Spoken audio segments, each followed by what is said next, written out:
souvent, on aime les catégories, les spécialisations. On adore ça. On se dit, ah, moi, je suis en droit et en droit constitutionnel des minorités. Et plus le cheminement universitaire se poursuit, plus on devient spécialiste. Mais les grands problèmes de ce monde ne pourront pas être dans nos petites fenêtres avec toutes nos solutions. Et il faut pouvoir travailler ensemble.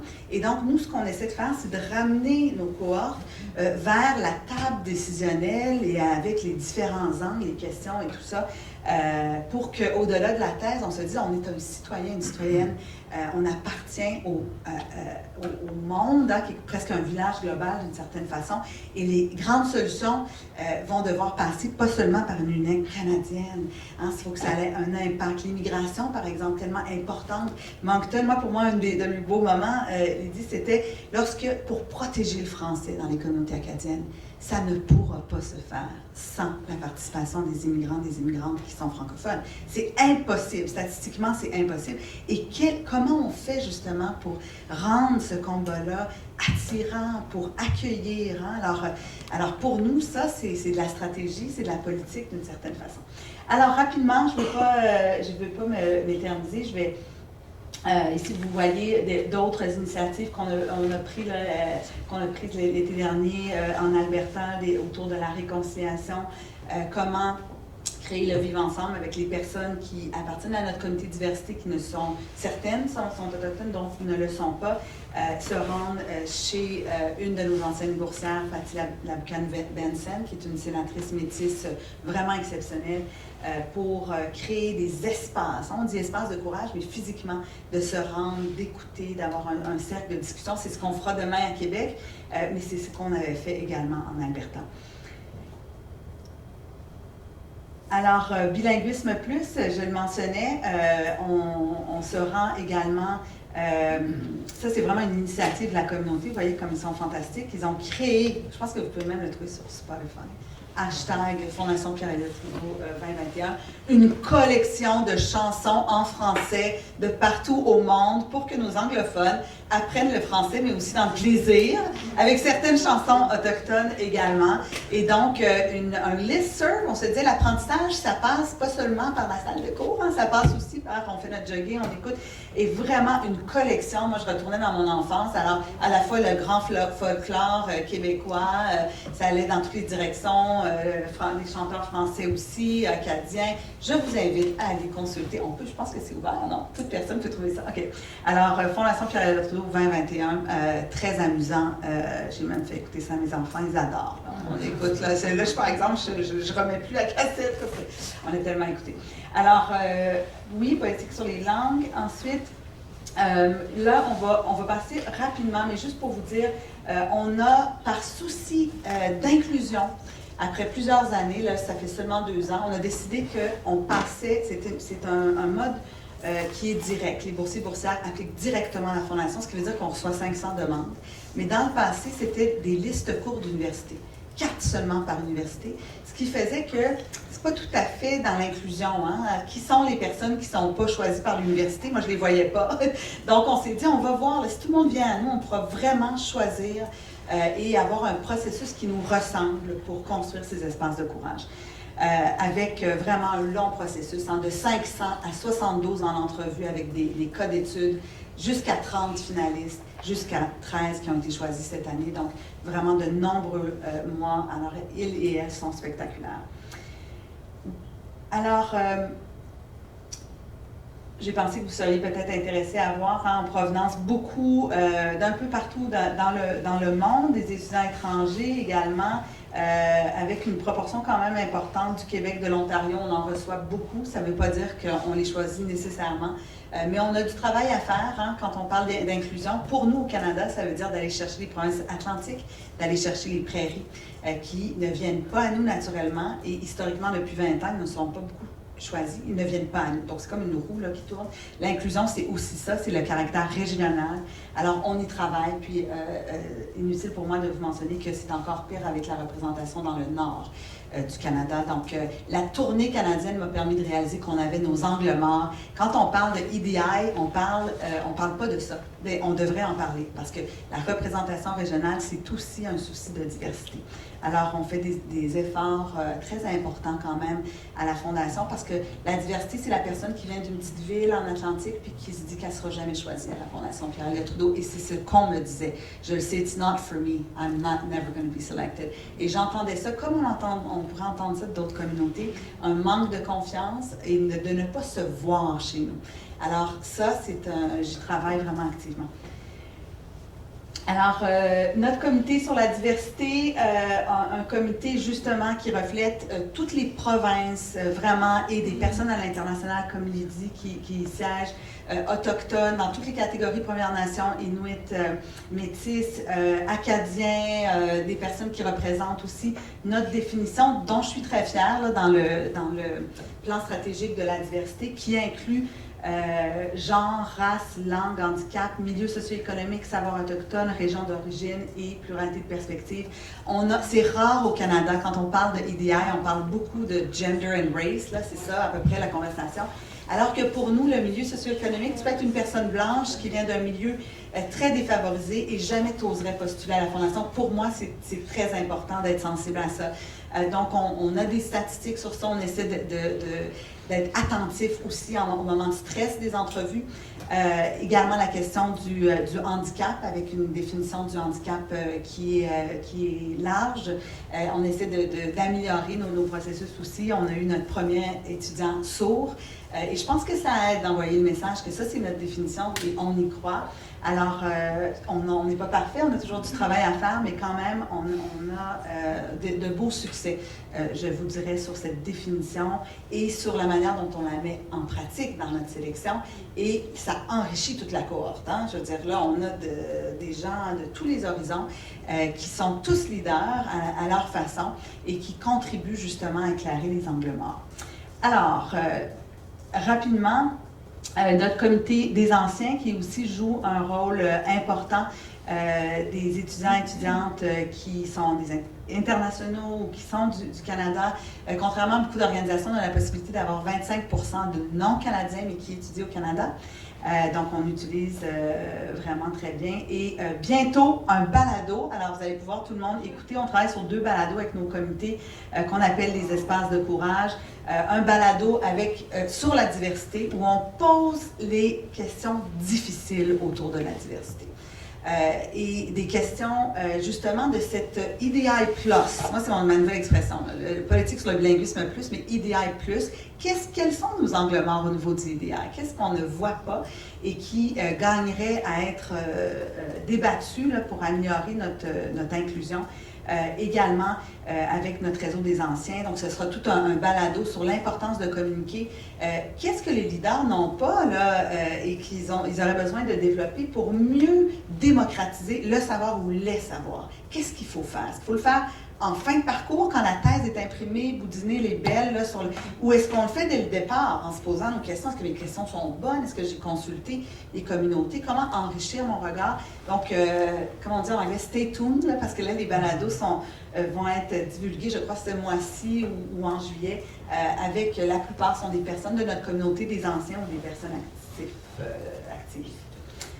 Alors, je suis très fière, là, et je vais laisser ma collègue Lydie, ma collègue Jade, qui est en charge de nos programmes, qui est chef de nos programmes de leadership, vous présenter Lydie. Mais je veux vous dire qu'on a 2 personnes exceptionnelles qui pourront enrichir vos parcours. On a Mélanie Vincent, qui est l'organisatrice du festival Coué. Alors là, si vous vous rendez dans ce magnifique festival à Québec, avec toutes les 11 nations autochtones du Québec, les langues, la cuisine, la danse et tout. Et Mélanie a toujours eu un grand souci de créer un vivre ensemble. Demain soir, c'est le grand spectacle avec les plus grands en matière autochtone, chanteurs, poètes. C'est incroyable qu'elle a pu les rejoindre, et en même temps des non-autochtones, mais qui sont intéressés à ces questions-là. Alors, elle croit beaucoup à ce vivre ensemble. On partage cette vision tellement qu'on a embauché Mélanie Vincent, qui est notre consultante, conseillère stratégique en matière autochtone.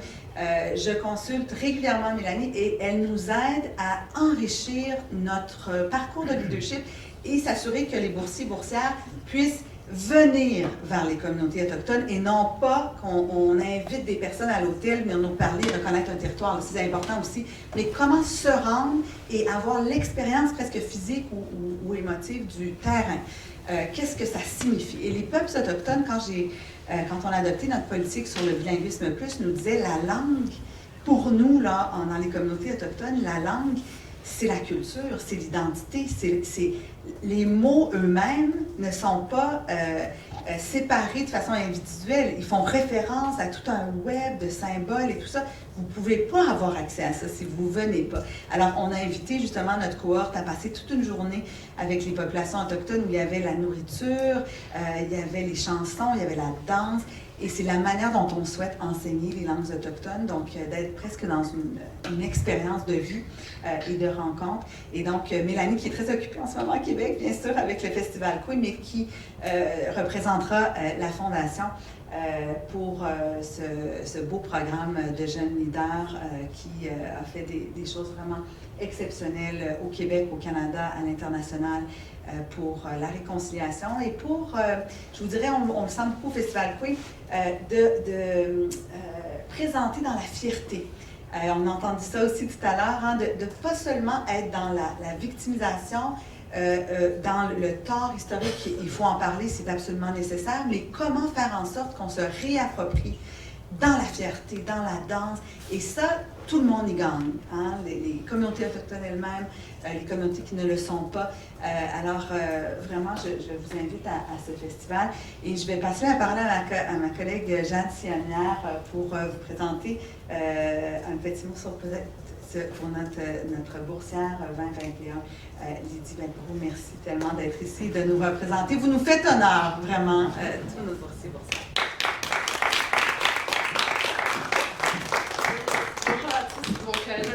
Je suis chef relations avec les boursiers et processus de sélection. Donc je suis vraiment heureuse de présenter Lydie Belperot aujourd'hui, qui est notre boursière 2021. Donc Lydie, elle est doctorante à l'Université de Montréal à l'école de criminologie. Puis elle a fait sa maîtrise en relations internationales puis en droit. Donc sa recherche en fait porte sur la gouvernance de la violence extrémiste en Afrique subsaharienne. Puis elle s'intéresse aux trajectoires d'anciennes recrues du groupe terroriste Boko Haram et à leur réintégration au Cameroun. Donc on est très fiers parce qu'en plus Lydie s'implique vraiment socialement dans plein d'organisations et surtout au sein de la francophonie. Donc on est très fiers qu'elle représente aujourd'hui la Fondation puis qu'elle vous accompagne l'année prochaine aussi en France. Donc j'ai invité Lydie à se présenter. Merci.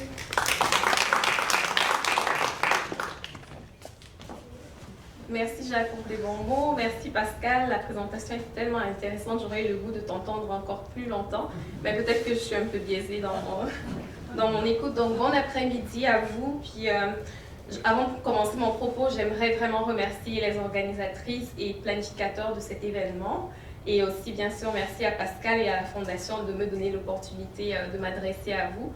Donc, je n'ai pas prévu un aussi beau PowerPoint. Je vais tester mes talents d'oratrice et vous parler pendant quelques minutes, je pense moins d'une dizaine de minutes, un peu de mon parcours et de ma relation avec la francophonie. Alors, comme Jade l'a mentionné, je suis doctorante à l'école de criminologie. Je suis arrivée ici en 2012 et je suis arrivée en fait pour pouvoir faire ma maîtrise en droit international.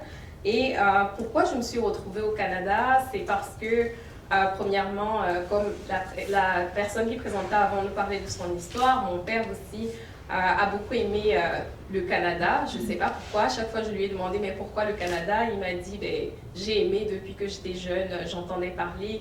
Puis c'était un rêve pour lui de venir poursuivre sa thèse ici. Mais il n'a pas pu venir ici. Et donc, moi, quand j'étais enfant, j'avais déjà un peu en idée de me dire, OK, plus tard, pour mes études supérieures, je vais me retrouver au Canada aussi éventuellement pour pouvoir étudier. Et en grandissant aussi, je me suis rendu compte que je voulais aller un peu plus loin que de juste faire une maîtrise. Je m'intéressais bien sûr aux études supérieures, je voulais approfondir des connaissances sur un domaine en particulier, notamment en lien avec les droits humains, mais je voulais aussi le faire dans un contexte où j'allais être à la rencontre de l'autre et pas nécessairement juste rester dans mon pays. Donc, pour la petite histoire, je suis née au Cameroun. C'est un pays en Afrique centrale qui a aussi une longue histoire avec la France, puisqu'il a été une ancienne colonie, mais plutôt sous protectorat français et aussi anglais. Et aussi une autre des raisons pourquoi est-ce que j'ai décidé d'étudier ici au Canada, c'est parce que bien sûr quand vous allez à 11 000 km de chez vous puis que vous n'avez jamais été loin de votre famille, ben, premièrement, la langue, c'est un facteur qui est sécurisant, de se dire qu'on va aller dans un endroit où on va éventuellement parler la même langue. Mais je trouve aussi que la langue, c'est un facteur d'intégration par excellence, parce que quand on arrive dans un milieu où il y a ce facteur-là qui vous permet de pouvoir rentrer en réseau avec d'autres personnes, qui vous permet de pouvoir vous raconter, ça permet de vous sentir beaucoup plus safe. Donc, quand je suis arrivée ici en février 2012, n'ayant jamais mis les pieds en Amérique du Nord, n'ayant jamais connu d'hiver de ma vie, je dois vous dire que j'ai vécu un véritable choc. Mais comme je le disais tantôt, le français m'a beaucoup aidé à m'intégrer à l'Université de Montréal aussi. J'ai fait plein d'activités sur le campus, comme on dit en France, pour m'intégrer. Donc ça a été super intéressant. Je me suis aussi rendu compte que le français occupe quand même une place super importante dans ma vie lorsque je me suis impliquée dans des projets en raison de mon expérience académique, bien entendu. Lorsque j'ai commencé ma thèse, j'ai été embauchée comme associée de recherche avec la chaire UNESCO en prévention de l'extrémisme violent. Et donc récemment, il y a à peu près 1 an, on a finalisé un projet avec l'Organisation internationale de la francophonie où il était question pour nous d'étudier un peu comment les différents pays dans l'espace francophone, comment est-ce qu'ils abordent la prévention de la violence extrémiste qui est un véritable fléau, on le sait, au XXIe siècle. Puis ce qui était intéressant, c'est que l'étude s'est faite dans 7 pays francophones et c'était assez fascinant de voir que même si on a le français en partage, il y a quand même des singularités au niveau culturel, au niveau de l'approche, au niveau de la réponse politique. Et donc pour moi, ça m'a fasciné de voir à quel point la francophonie peut être plurielle et diversifiée. Par ailleurs, un de mes intérêts aussi pour la francophonie s'explique en raison du fait que pendant la pandémie, je me suis retrouvée, comme tout le monde, pendant le lockout, à faire face à des nouveaux défis qui n'étaient pas assez habituels là, en tant que thésarde. Déjà, quand on est dans un parcours doctoral, on ressent parfois beaucoup de solitude, mais en plus, avec la pandémie, c'était beaucoup plus amplifié. Et là, je me suis dit, qu'est-ce qu'on pourrait faire parce que moi, je suis plus une personne qui est souvent dans la recherche de la solution que de juste me morfondre face aux défis. Et je suis allée à la rencontre j'ai partagé mon idée avec quelqu'un que j'aime beaucoup, qui est mon mentor, Jacques. Et puis, c'est un homme, mais je lui ai quand même dit, en tant que jeune femme, voici les défis auxquels je fais face. Est-ce que tu penses que ça peut être une bonne idée de créer un groupe qui va comme rassembler plusieurs femmes doctorantes, pas seulement à l'échelle du Canada, mais à l'échelle internationale, qui sont aussi francophones, parce que dans le milieu anglophone, je me rends compte quand même qu'il y a beaucoup de fédérations, il y a comme de grosses voies, de grosses structures qui existent, mais dans les milieux francophones, ce n'est pas nécessairement le cas. Et donc, Jacques m'a beaucoup poussée et finalement, j'ai cofondé un réseau aujourd'hui qui s'appelle le RIFDOC, Réseau international des femmes doctorantes, et qui réunit à peu près 400 doctorantes. J'en suis très fière. Donc, c'est une plateforme virtuelle pour l'instant, mais on a eu quand même quelques activités, quelques ateliers. On va comme offrir des opportunités à des doctorantes d'avoir certains outils pour faire face aux défis qu'on peut rencontrer en tant que femme et doctorante. Donc ça se fait en français et on est vraiment fiers parce qu'on est en train de chercher comme d'autres collaborations aussi. Et comme je le disais, même à l'international avec d'autres universités francophones, c'est vraiment intéressant. Donc mon voyage ne s'arrête pas seulement au Canada où j'ai l'opportunité de pouvoir, à travers mes différentes implications, comme je l'ai dit, récemment, j'ai eu l'opportunité d'effectuer un séjour en France, justement pendant la pandémie. J'ai été dans la ville internationale, la capitale internationale du Pruneau, que vous devez connaître, la ville d'Agen, dans le sud-ouest, parce que je faisais un séjour de recherche à l'École nationale d'administration pénitentiaire. Je pense que Emeline parlait des défis dans le milieu carcéral. J'ai pu toucher du doigt un peu ces réalités-là. Et donc, pendant ce séjour aussi, c'était assez intéressant pour moi parce que, étant camerounaise d'origine, ayant une certaine expérience avec la langue, comme je l'ai dit, expérience d'immigration en tant qu'étudiante internationale qui est plus tard devenue, parce que je suis devenue citoyenne, je suis tombée en amour avec le Québec, puis finalement, j'ai appliqué pour la citoyenneté et donc je suis aussi citoyenne, donc en construction. Mais de vivre aussi cette immersion dans le contexte français, m'a permis de voir encore, comme je le mentionnais, toute cette diversité, cette richesse que la France a à offrir et que j'aimerais encore continuer à explorer. Donc mon séjour a été un peu trop court. J'ai pu confirmer par exemple que les étudiants français qui viennent étudier ici et qui se plaignent de la bouffe ou de la nourriture n'avaient pas totalement tort, mais je dois dire que je préfère quand même la poutine. J'ai pu constater, c'est ça, que c'est une société riche, inspirante et à plus d'un égard qui mérite d'être voilà, davantage connue, explorée. Donc, je voudrais finir en présentant rapidement qu'est-ce que ça m'apporte d'être avec la Fondation Trudeau, d'être boursière de la Fondation en tant que francophone. Juste toucher 2 mots, Pascal a brillamment présenté le programme. Mais ce que j'aimerais rajouter, c'est le fait de pouvoir, comme Maria l'a mentionné, faire partie d'une communauté. Moi, je trouve ça très touchant de voir mes collègues anglophones qui essayent d'apprendre le français et pas juste l'apprentissage de la langue, mais de s'intéresser à la culture québécoise, canadienne et même d'autres pays francophones, parce que souvent on se dit que les pays francophones c'est juste dans le nord, mais ailleurs il y a plein d'autres pays francophones, c'est ça qui ont une histoire riche et intéressante et je trouve ça très émouvant de leur part d'avoir cet intérêt. Je trouve aussi que le généreux soutien financier que la Fondation nous apporte nous permet d'être beaucoup plus créatifs dans la façon d'aller chercher les connaissances, dans les réseaux qu'on peut tisser, dans les expériences comme on le mentionnait tantôt, parce que l'année passée, c'était la première fois pour moi d'aller dans une communauté autochtone quand on est allé voir les Hurons-Wendat. Puis j'ai été très touchée quand on a vu la dame qui nous a appris à faire du pain.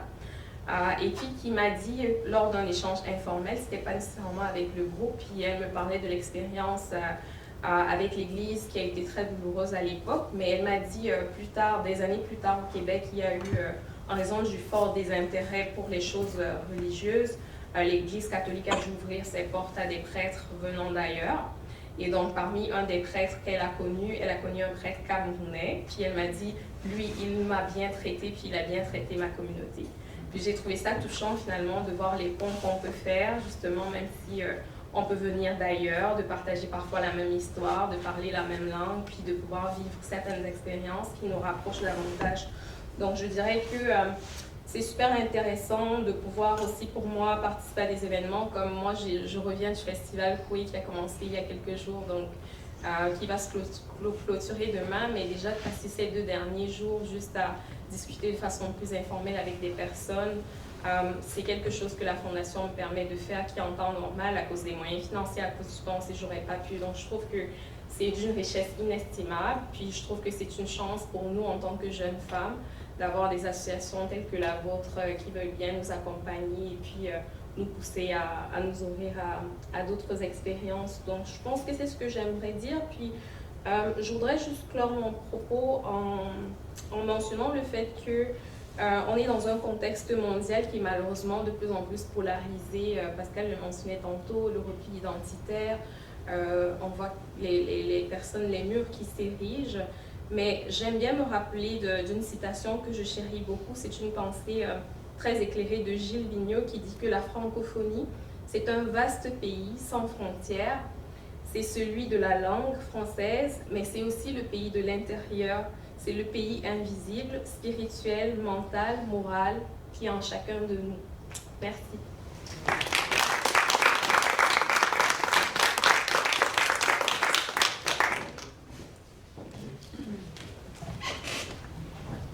Bravo, bravo et merci infiniment à la Fondation Trudeau pour ce magnifique partage d'expérience, tout ce que vous faites et qui rejoint réellement les préoccupations et les priorités de France Canada.